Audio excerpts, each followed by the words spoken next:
My name is Vishal Jain. I worked at Yoox Net-A-Porter, and the company is a luxury e-commerce platform. So our group was brought in to solve a very specific problem. We were brought in to make a case for multi-touch attribution, which is a new type of data attribution done for online marketing. During the MBA, we managed to learn a lot about teamwork, especially. There was a class called management practices, which came in really handy because we had to work in a multicultural team. And I think our team was composed of one Korean person, one American, two Americans actually, and myself, who's from Singapore. So it was definitely a very diverse team, very different working styles. So learning what I did from management practice, we all managed to work together very efficiently and very correctly so that we could all understand how each other works. And that really made the whole process much easier.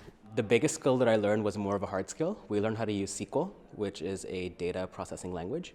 So for us, we were brought in to do a very heavy data analytics project. And it was really difficult because none of us knew the language before going into the project. And we had to literally go online, learn from each other, learn from the people who were hosting us, and just try it out. And by the process of doing, we managed to get that skill.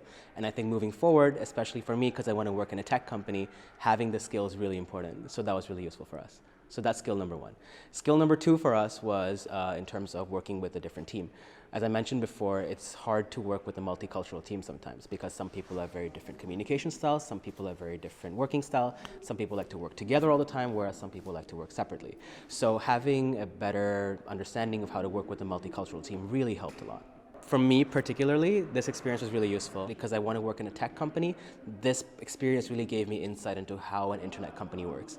I don't come from an internet company background, so moving into a company like Google or Facebook or Net-A-Porter even, it's really good to have visibility on how these companies work, what they consider important, what they don't, and to be able to speak their language in a way.